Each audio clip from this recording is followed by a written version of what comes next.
¿Qué tal, estimados alumnos? Esta es nuestra primera clase de la materia de filosofía, en la cual me interesa mostrar algunos elementos que ya hemos venido conversando a través de la participación en los foros de distinta medida, inclusive en las actividades que hemos propuesto para realizar en las evaluaciones también. Muchos de ustedes ya han leído de este material y han podido hacer positivamente y con muy buenas notas en algunos casos las primeras evaluaciones. La idea es reforzar aquello que ustedes han leído. Es por eso de que, siguiendo un poco el programa y siguiendo el orden también en que están presentados los temas y las evaluaciones, hacer algunos comentarios acerca de estos distintos temas, que, como les decía, va a ser más que nada mirando a hacer un refuerzo de lo que ustedes ya conocen. La idea es, en la medida de lo posible, que esto pudiera servir para algunas dudas que pudieran haber por allí, que sean satisfechas, o si genera dudas, esto es positivo en el sentido de que lo tenemos que seguir conversando. Tengamos en cuenta de que la idea, el eje de este programa, de esta materia, es justamente ver filosofía, pero de la diversidad de temas que hay en la filosofía, hicimos opción por uno solo, que es justamente la cuestión de la antropología. Es decir, seguramente ustedes hayan cursado filosofía en otra universidad o en el nivel medio, en un instituto terciario, y donde lo que por allí los docentes de filosofía nosotros solemos presentar es como que eso que se está diciendo, eso es la filosofía. En realidad, yo siempre digo, solemos mostrar aspectos parciales. Recién decía, la filosofía abarca muchísimos temas. De los muchísimos temas, nosotros elegimos uno, hicimos opción por uno, que es la cuestión antropológica. Entonces, el eje que vamos a recorrer, que ya lo venimos haciendo en realidad, a través de los foros, a través de las evaluaciones, es plantearnos acerca del hombre. Y lo vamos haciendo desde una proyección macro, es decir, de algo general, para irnos perfilando hacia algo mucho más particular. Cuando lleguemos a eso mucho más particular, ya casi el final de la materia, que luego se continuará con la filosofía 2, esto va a permitir poder tener una mirada mucho más amplia acerca de qué es el hombre. Entonces, por un lado, la opción que hicimos los docentes de acá, de esta casa de estudios, en esta temática, la cuestión antropológica. Pero también la opción se fundamenta no solamente en que nos puede llegar a nosotros docentes, nos puede llegar a gustar más este tema que otro. No es tanto por eso, no es solo por eso, sino fundamentalmente porque esta Universidad Católica de Salta lo que intenta hacer entre sus objetivos es formar no solamente buenos profesionales, sino profesionales que tengan un sentido humanista. Es decir, el objetivo es mucho más amplio, y esto se logra no solamente aprobando o promocionando filosofía, sino la idea nuestra es justamente, a través de este contenido, proporcionarles material que sea reflexivo para poder tener esta idea de lo humanista y acercarlos a la profesión.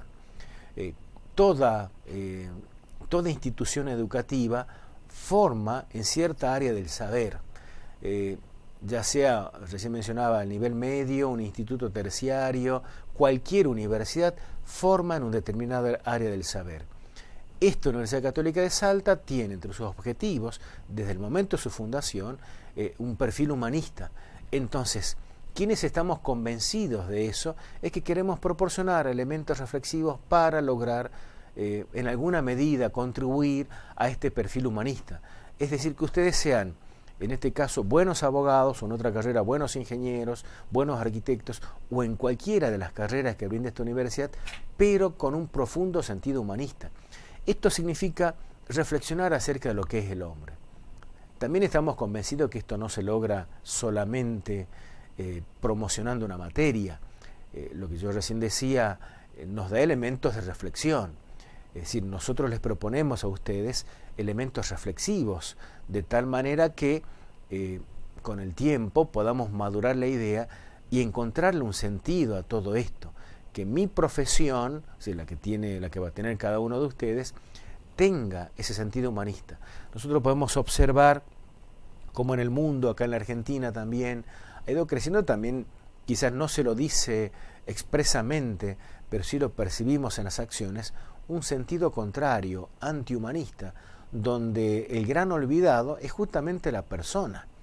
nosotros queremos rescatar el sentido de persona. ¿Qué significa decir? Un sentido humanista. Es por eso de que la invitación a recorrer esta materia es con este sentido, por esta vía, con este criterio. Por eso las lecturas que han realizado ustedes y han hecho en algunos casos comentarios muy interesantes, tiene este perfil, lograr aportar en mayor o en menor medida estos elementos reflexivos, para que de tal manera ustedes puedan con el tiempo madurar la idea humanista. Por eso es que también ustedes habrán visto el trabajo de evaluación, no es un trabajo filosófico. No nos interesa que digan, bueno, Platón nació en tal año, escribió tantas obras, influenció en Aristóteles. Es un trabajo para filosofía, es decir, para la carrera de filosofía. Nos interesa en el trabajo de evaluación, en el trabajo de producción, perdón, el trabajo final, que ustedes puedan hacer un ensamble, una integración entre lo que están estudiando, lo que eligieron estudiar, la carrera que eligieron estudiar, con esta materia que están cursando.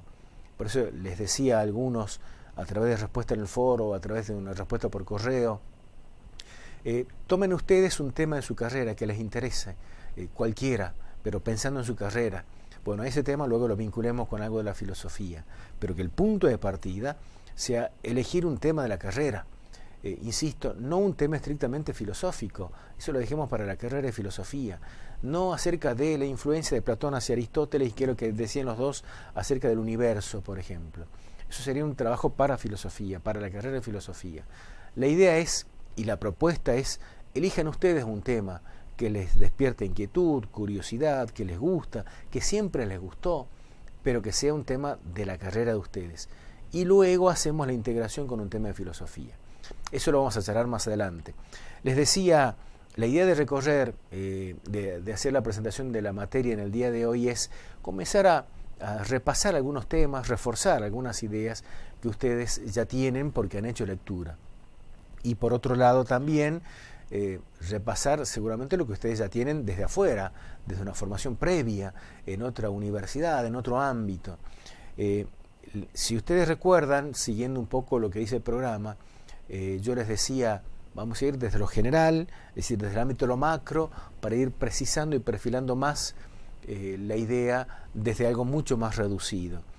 Cuando nos planteamos acerca de cómo va surgiendo la filosofía, primero tenemos que reconocer nosotros un ámbito reflexivo que siempre tuvo el hombre. Nosotros decimos, el hombre siempre tuvo una actitud inquisitiva, cuestionadora, interrogativa acerca de lo que son las cosas. Siempre nos planteamos acerca de las cosas. Siempre nosotros estamos cuestionando. En alguna medida, esa actitud de cuestionarnos acerca de las cosas, de plantear hacia el otro qué son las cosas, es hacer filosofía. Pero vamos a distinguir, una cosa es hacer filosofía de esta manera, cuando nos preguntamos, nos cuestionamos, sería la filosofía del día a día, la cotidiana. Y otra cosa muy distinta es la filosofía a nivel académico, la que estudiamos en la universidad, aquella persona que optó en su vida por estudiar filosofía, en mi caso, es decir, ya sería otro ámbito de hacer filosofía. Pero no podemos negar que todos somos en alguna medida filósofos, en el sentido en cuando nos interrogamos acerca de lo que son las cosas. Y esta actitud no es nueva, sino que siempre estuvo presente. Vamos a ver unas placas que luego las vamos a subir acerca de justamente esto que estoy diciendo. ¿Cuál es el origen de la actitud filosófica? Que es el primer tema que tenemos en el programa. Vamos a ver algunas placas, como les decía. Cuando nos planteamos acerca del origen de la actitud filosófica, hay que tener en cuenta dos elementos que aparecen acá, que son, por un lado, la percepción de la realidad y, por otro lado, el sentido y el significado de la vida. Cuando hablamos de la percepción de la realidad, esto tiene que ver con qué es lo que nosotros miramos en el universo en el cual estamos, en la realidad a la cual nosotros pertenecemos. Es decir, posicionados, parados en este mundo, ¿qué es lo que nosotros miramos? Entonces, de acuerdo a eso que nosotros miramos, es nuestra percepción. Y esto va a cambiar. Fíjense, nos imaginemos una puesta del sol Y en esa puesta del sol la está mirando un teólogo, un filósofo, un astrónomo o un físico y una parejita que están enamorados. Es decir, ¿qué es lo que mira cada uno de ellos? Miran exactamente lo mismo, están viendo la puesta del sol, pero la respuesta que va a dar cada uno de ellos es totalmente distinto. Es decir, la percepción de esa realidad es totalmente diferente, porque si bien miramos exactamente lo mismo, pero cada uno se para, cada uno se posiciona desde el marco teórico que posee. Entonces, el físico o el astrónomo va a tratar de interpretar y de explicar eso que está viendo, esa realidad que está percibiendo de la aplicación de leyes físicas.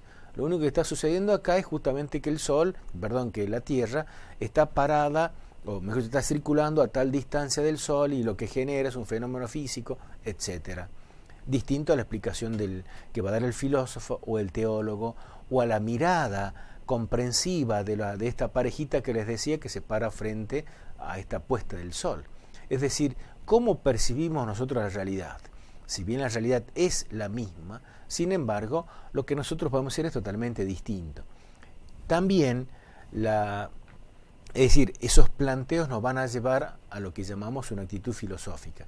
También decía, mucho tiene que ver acerca de esto del sentido y el significado de la vida, cómo cada uno a lo largo de su existencia va encontrando un sentido por el medio del cual dirige su destino, dirige su vida. Y esto no es nuevo también, sino que recorre la historia de la humanidad. Estas preguntas las podemos encontrar justamente en el origen de la filosofía. Y ahí viene el segundo título que encontramos allí, las preguntas existenciales.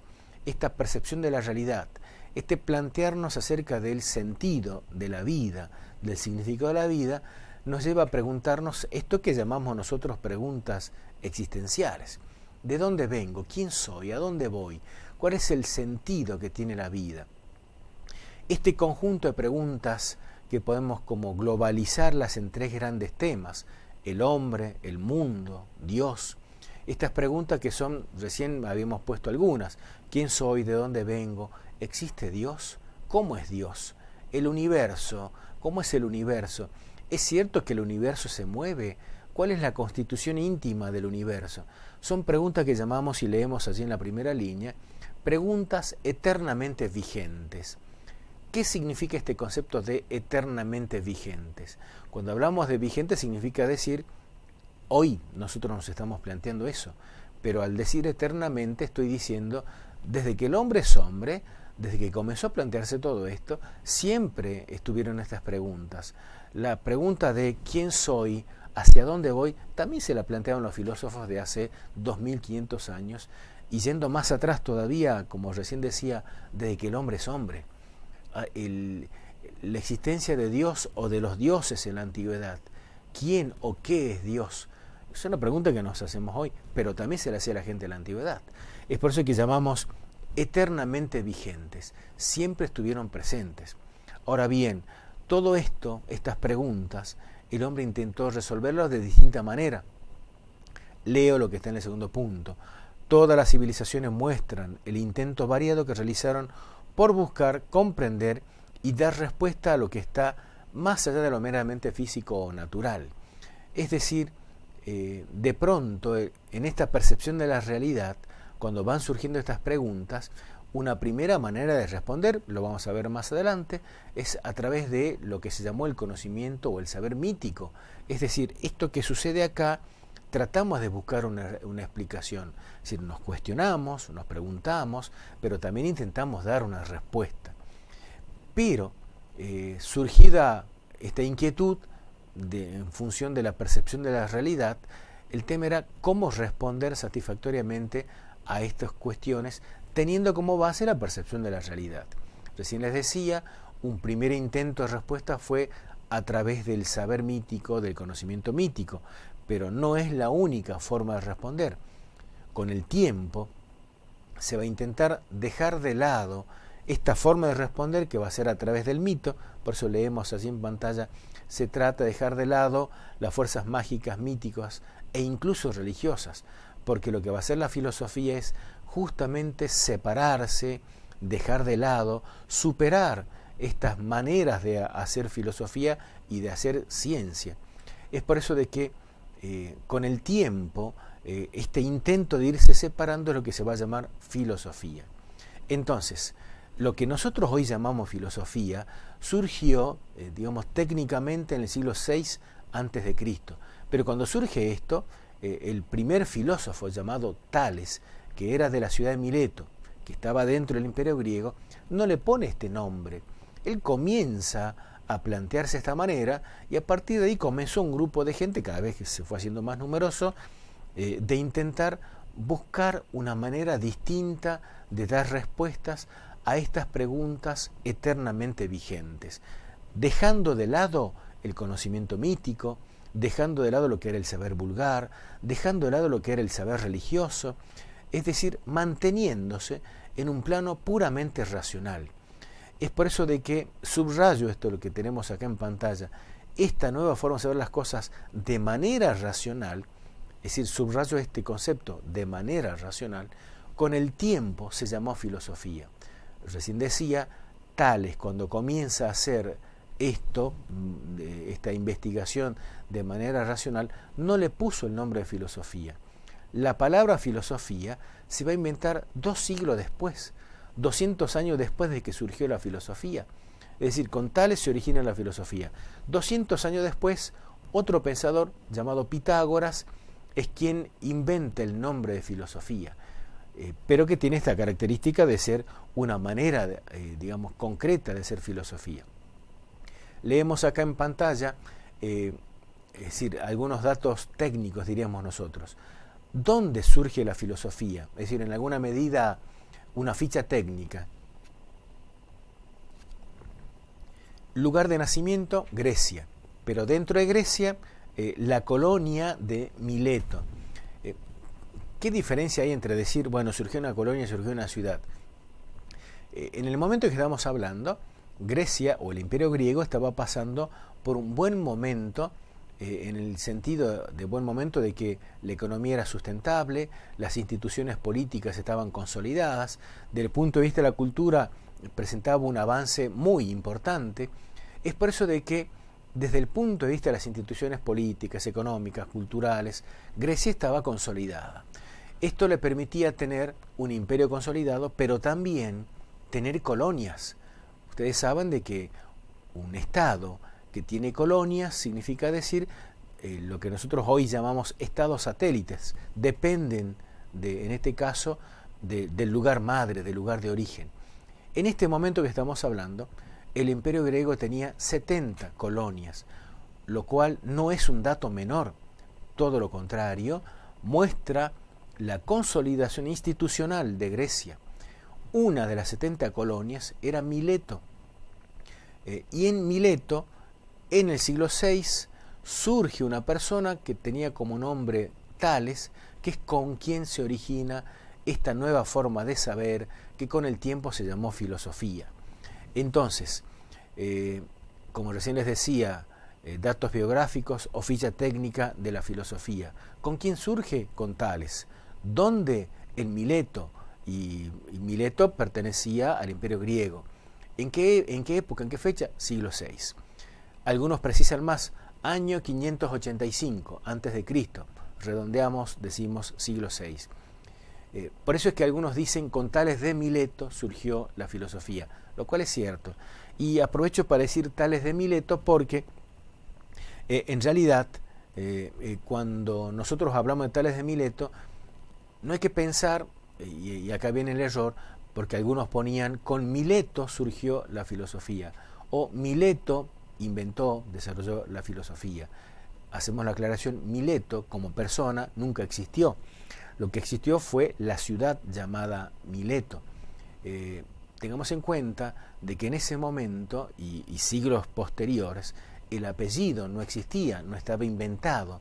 Entonces, la forma de denominar y de identificar a las personas es con el nombre propio y adherido, agregado, el lugar de origen, que es lo que se llama el gentilicio. Entonces, Tales de Mileto significa, el nombre es Tales, proveniente de la ciudad de Mileto. Lo mismo aplicamos cuando hablamos de Jesús de Nazaret, el nombre propio de Jesús, pero provenía de la ciudad de Nazaret. El apellido se va a inventar finalizando la Edad Media, iniciándose la Edad Moderna.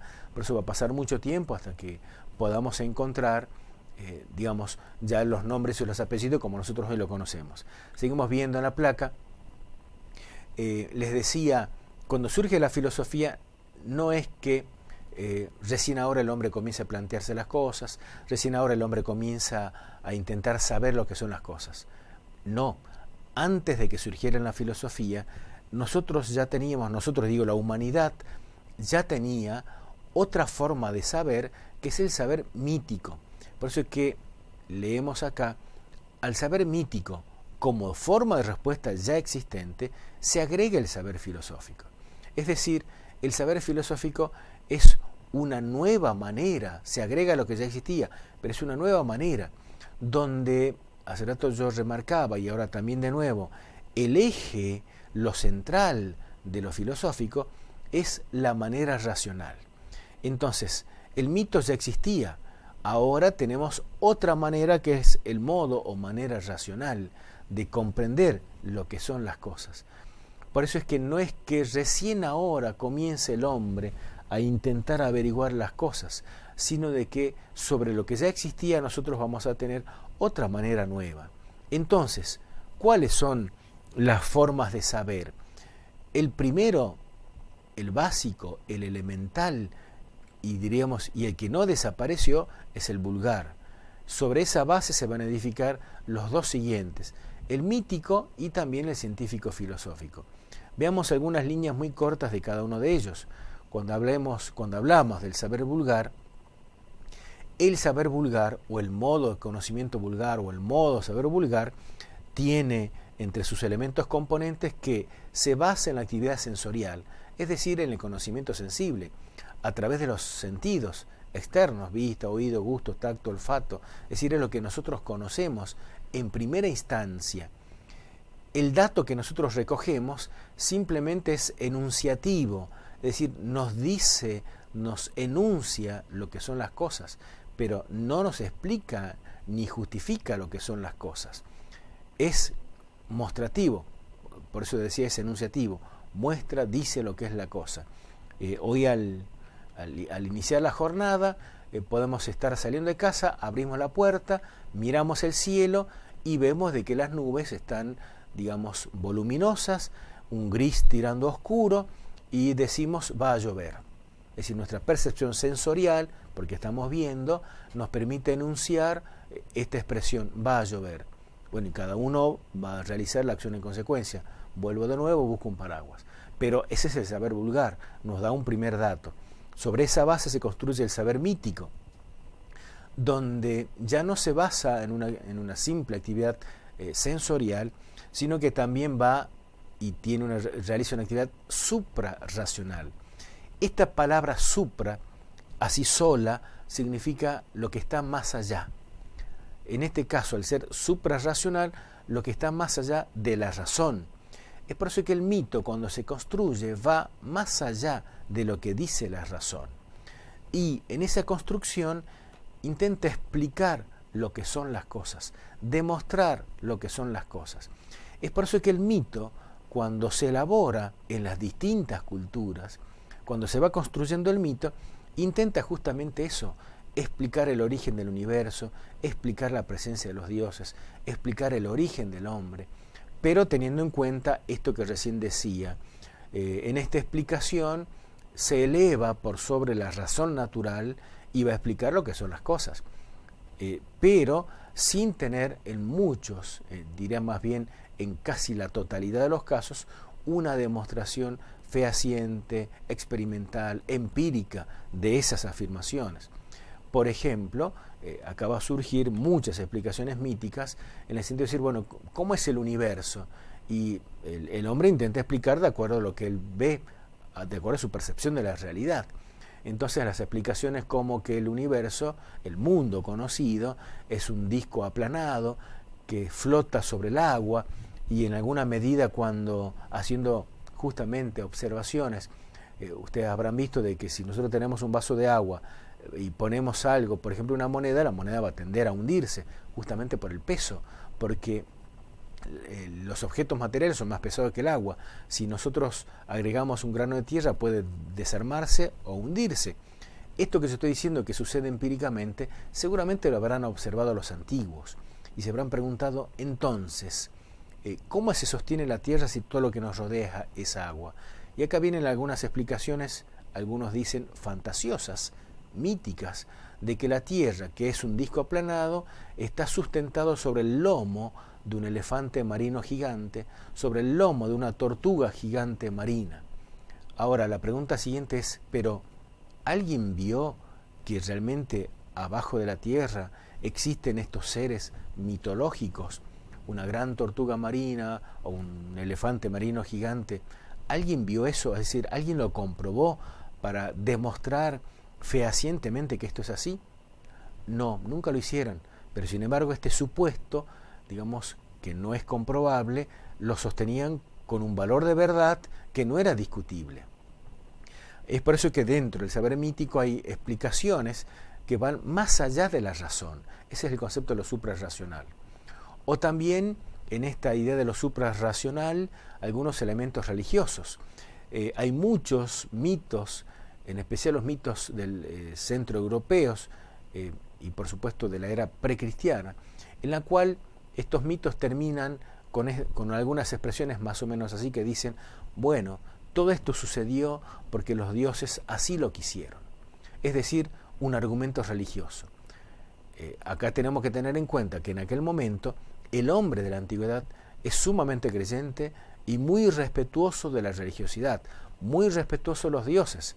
Entonces, cuando se hace alusión a un argumento religioso, esto que recién decía, esto sucedió porque los dioses así lo quisieron, es un argumento religioso y por lo tanto nadie se anima a cuestionarlo, a discutirlo. Por lo tanto, queda establecido así. Por eso que les decía, el valor de verdad, la afirmación esta, es creíble, aunque no la hayamos demostrado. Y esa es la construcción mítica. Nosotros hoy, distanciado de eso, cuestionamos, ironizamos, pero hay que contextualizar para entender esto, y cuando yo digo tenemos que meternos en el contexto sociohistórico en el cual ha sucedido, significa decir, tenemos que leer eso con los mismos ojos que ellos lo han, con la misma mano que ellos lo han escrito, con los mismos ojos que ellos han visto, porque nosotros hoy tenemos otros elementos científicos, tecnológicos, técnicos, para intentar entender la realidad. En aquel momento no, por eso tenemos que contextualizar para entender mejor por qué decían eso, por qué escribieron eso. Ese es el saber mítico. Posterior a eso, y posterior al saber vulgar, y sobre la base del saber vulgar, tenemos esta otra forma de saber que es el científico filosófico. Lo pongo así unido porque justamente en sus orígenes, cuando surge la filosofía en el siglo VI a.C., también en alguna medida se va sistematizando la ciencia, pero características distintivas, así como recién veíamos esta actividad suprarracional del saber mítico, en el caso del saber científico-filosófico no se eleva por la razón, sino que, hace rato leíamos, es una manera racional, es un modo racional, por lo tanto presenta una visión natural de lo que son las cosas, intentando demostrar esto que recién decíamos, responder a esas preguntas eternamente vigentes, pero siempre manteniéndonos en un plano natural, de manera racional, intentando esto que leemos en la tercera línea, razonar lo que son las cosas. Recién, decía lo que era el mito, repasamos un poco lo que recién decía, es una forma de saber, es decir, no podemos negar que aporta datos el mito, por eso es una forma de saber. Pero también es una forma de explicación de los distintos fenómenos o sucesos de la naturaleza. Responde a estos interrogantes, a esto que hace rato mencionábamos, preguntas eternamente vigentes. Y en esa construcción de respuestas, estas respuestas interrogantes, hace alusión a realidades divinas. Lo que recién decía, muchos mitos terminan aludiendo, diciendo, bueno, esto sucedió porque los dioses así lo quisieron, que significa decir, hace argumentos, hace alusión a argumentos religiosos. Pero esto que es el mito, en alguna medida, es la respuesta válida de ese momento. Nosotros, recién decía, podemos ironizar sobre esa construcción, pero sin embargo tenemos que contextualizar para entender por qué escribían de esa manera. Dejando de lado el mito, cuando surge esta nueva actitud, este nuevo modo de saber racional, es cuando nosotros vamos a tener esta forma de hacer filosofía que busca alejarse de esa explicación mítica, buscando, lo que leemos allí en la segunda línea, argumentos racionales de lo que son las cosas. Entonces, esta es una actitud totalmente distinta, totalmente diferente a lo que era justamente el mito. Mientras el mito se eleva por sobre la razón, por sobre la naturalidad de las cosas, la filosofía o la ciencia intenta, usando argumentos racionales, explicar, demostrar lo que son las cosas, teniendo en cuenta, teniendo como eje lo que hace rato mencionábamos, estas preguntas eternamente vigentes que podemos centralizarlas en tres grandes grupos: el hombre, el mundo, Dios. Entonces, por un lado esto, vamos a ver otras placas acerca de, una vez resuelto qué son estas preguntas, surge un primer tema, digamos, importante, que es lo que va a recorrer también, en alguna medida, el planteo acerca de lo que es el origen de la filosofía. El primer tema de investigación que surge con Tales y luego con los filósofos siguientes va a ser justamente averiguar el origen del universo. Por eso es que muchos hablan de que va a surgir un planteo cosmológico. Hoy diríamos nosotros averiguar el origen del universo, averiguar el origen del cosmos. Este va a ser la primera inquietud, el primer interrogante que tienen los filósofos. Luego, este planteo, que va a durar más o menos 200 años, es decir, desde el siglo VI, cuando surge la filosofía, hasta el siglo IV, más o menos en ese periodo de 200 años, va a ir emergiendo otro tema que va a ser el planteo humanista, es decir, ¿qué es el hombre? En ese planteo de qué es el hombre va a surgir un planteo de, bueno, lo que nosotros observamos en la naturaleza es que hay muchos seres, pero en esos muchos seres hay dos grandes grupos. Hay seres que tienen vida y seres que no tienen vida. Dejamos de lado este segundo grupo, los seres no vivientes, o como algunos les llaman, inanimados o abióticos. Nos quedamos con el primer grupo, que es el que nos interesa, que es justamente los seres vivientes. La pregunta es, ¿qué hay, qué tienen estos seres vivientes que diferencia de este grupo que yo recién excluí de los seres no vivientes? Uno de los primeros teóricos o filósofos que responde a este cuestionamiento, ¿qué tienen estos seres? Justamente el concepto que va a comenzar a aparecer y a manejarse va a ser el concepto de alma. Cuando nosotros hablamos de alma, veamos en pantalla, tiene que ver, la pregunta tiene que ver con este concepto de alma. ¿Qué significa?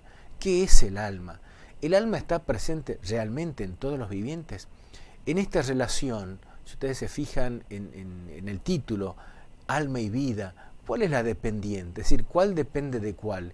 ¿El alma depende de la vida o la vida depende del alma? Y en torno a este concepto es cuando, depende de cómo nosotros respondamos, va a ser el posicionamiento. Si nosotros le preguntamos a Aristóteles, que va a ser justamente el filósofo que nosotros vamos a usar para responder a esta pregunta, justamente él va a establecer una relación de dependencia de la vida respecto del alma. La segunda pregunta que leemos, ¿cuál es la que genera la acción? ¿La vida o el alma?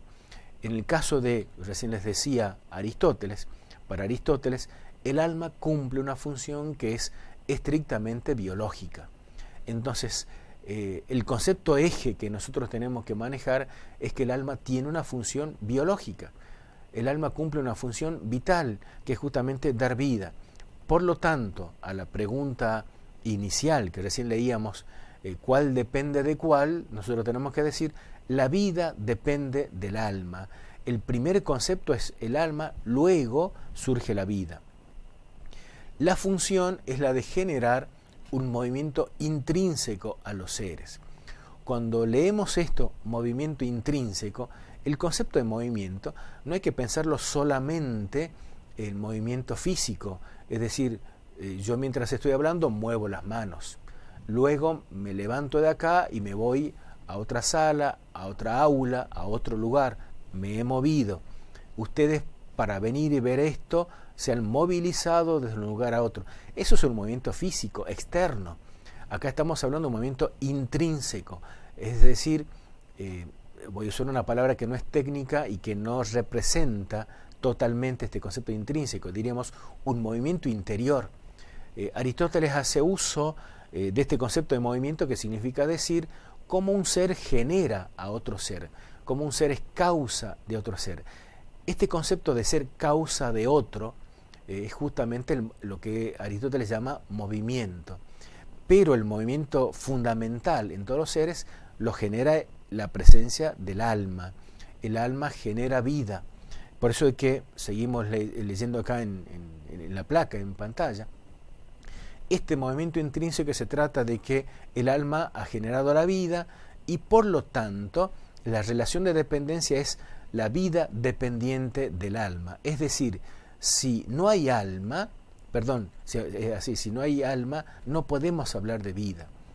Entonces, en este plano de relación causal, el alma es la causa y la vida es el efecto o consecuencia. Es por eso de que esta tercera línea que recién la planteaba, pero al revés, no hay vida si no hay alma. Es por eso de que la pregunta que hacíamos al principio, ¿quién genera a quién? ¿Cuál es la diferencia entre los seres vivientes y no vivientes? Tiene que ver con la presencia o ausencia del alma. Nosotros podemos establecer una distinción entre los seres animados y los seres inanimados. El concepto que diferencia acá es justamente la palabra ánima, que está usada en latín, que significa alma. Entonces, un ser animado significa decir un ser que tiene ánima o que tiene alma. Y un ser inanimado es un ser que carece de alma, no la tiene, no tiene el alma o el ánima. Entonces, el concepto, en esta distinción que hablamos de seres animados e inanimados, el concepto que separa, divide, que distingue justamente la presencia o ausencia del ánima o alma. Pero también, ustedes habrán visto en biología, la distinción entre seres bióticos y seres abióticos. Es lo mismo con lo anterior. En muchos casos yo he visto que se usan como sinónimos, sin embargo no es lo mismo, porque la distinción entre seres bióticos y abióticos tiene en cuenta otro concepto, que es el concepto de bios, que en latín o en griego significa vida. Entonces, en esta segunda línea, la distinción entre seres bióticos o abióticos es teniendo en cuenta la presencia o la ausencia de bios o vida. Y recién decíamos, la vida depende del alma, por lo tanto son criterios distintos para hablar de lo animado e inanimado, o biótico y abiótico, aunque estén emparentados, aunque estén relacionados, pero sin embargo una distinción que no es solamente técnica ni de vocabulario, sino que es una distinción esencial. Recién leíamos, si no hay alma, no hay vida. Por lo tanto, lo primero es la presencia del alma y luego, en consecuencia, la presencia de la vida. Por eso leemos, los seres vivos se caracterizan por la presencia de un elemento vital que es el alma. Si no hay alma, no hay vida. Entonces, la primera distinción que hacíamos entre que en el universo, en el mundo material, en este universo en el cual estamos, nosotros miramos a nuestro alrededor, hay seres vivientes. Nuestros compañeros de estudio, nuestros compañeros de trabajo, nuestra familia, los vegetales, las plantas, los animales, son seres vivientes. Pero también hay muchísimos, infinitos seres no vivientes. Esos seres no vivientes son abióticos porque no tienen vida. Entonces, cuando nosotros nos planteamos acerca de esto es justamente por el hecho de que cuando nosotros hablamos de los seres vivientes tiene que ver con la idea de la presencia o ausencia del alma. Y este es un tema crucial en el sentido de que responde a las primeras preguntas que hacíamos hace rato, a estas preguntas eternamente vigentes. ¿Qué es el hombre? ¿Qué es la vida? ¿Existe la vida? ¿Existe el alma? ¿O qué es lo que genera la vida? Y es así cuando Aristóteles, respondiendo a la pregunta de qué es la vida, introduce este concepto de alma. Una distinción que, si bien no estaba acá en estas placas, es que nosotros no tenemos que pensar en que el alma es lo mismo que el espíritu, porque quizás algunos de ustedes, habiendo leído, teniendo otra formación, habiéndose interiorizado, puede pensar el alma es lo mismo que el espíritu. En realidad no es lo mismo, y acá hay que hacer algunas diferencias y aclaraciones. Remarco el concepto de alma que usa Aristóteles. Es un principio estrictamente biológico que genera vida. Simultáneamente, o mejor dicho, anterior a la presencia y al uso de la palabra alma, la palabra espíritu ya existía, pero Aristóteles no la conocía. Ya existía en otra cultura, en otro pueblo, que era el pueblo judío.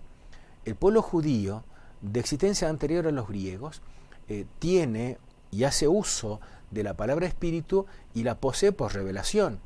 Digo esto por revelación porque si ustedes, seguramente muchos de ustedes ya lo hicieron, y aquellos que no, los invito, aunque sea por una cuestión de filosofía, por una cuestión de saber un poco más, de informarnos un poco más, releemos el primer libro de la Biblia del Antiguo Testamento, que es el Génesis.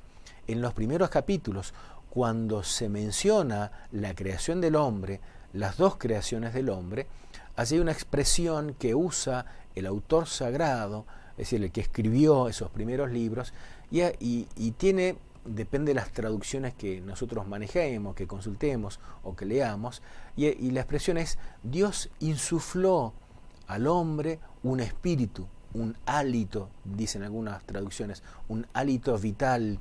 Es decir, cuando hace uso la palabra insufló, estamos hablando del espíritu. Es decir, ya los judíos, decía, poseían esta palabra por el dato revelado, por la revelación.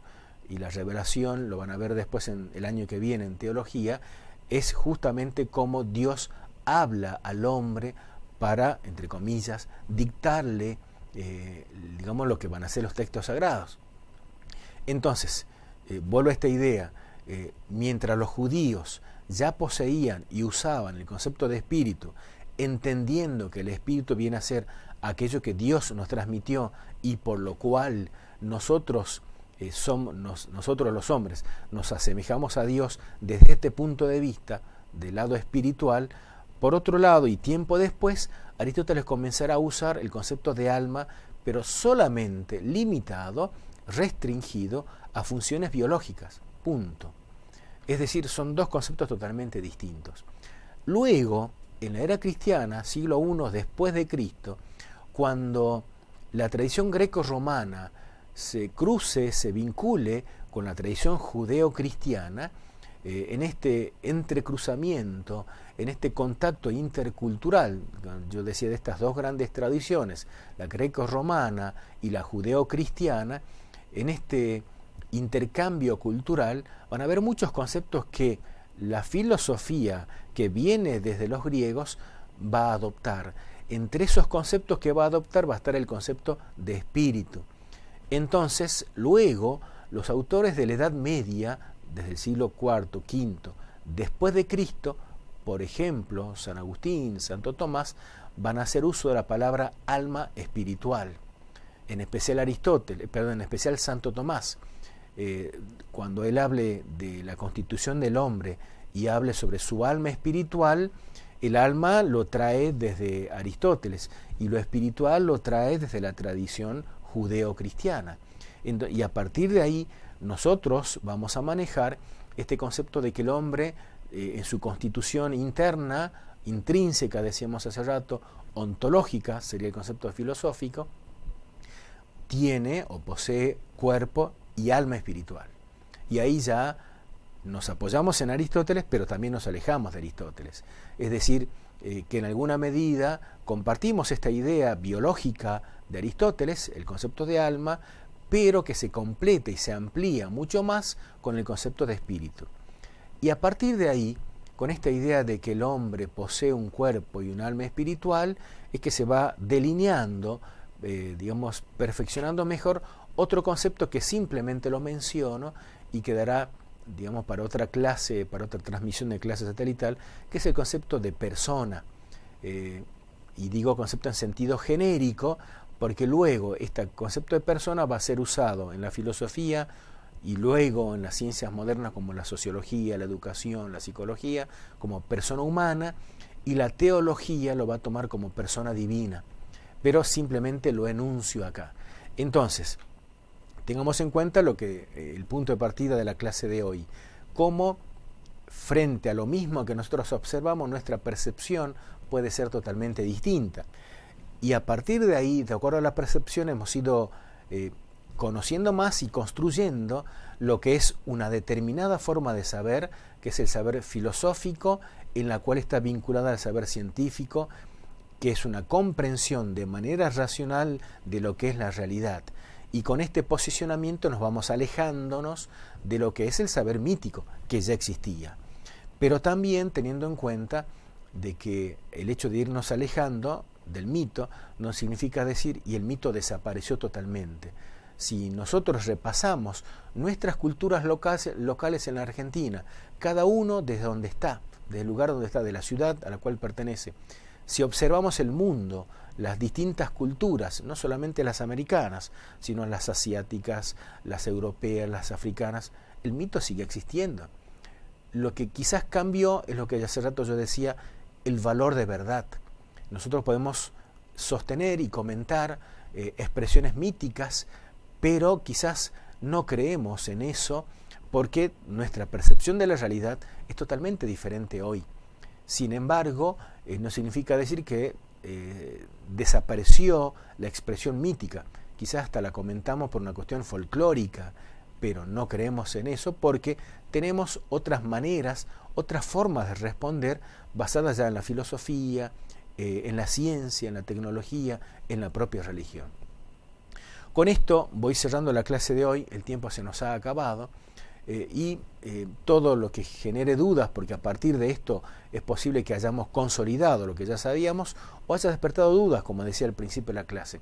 Lo seguiremos conversando a través del foro, que es el recurso que nosotros tenemos para seguir conversando.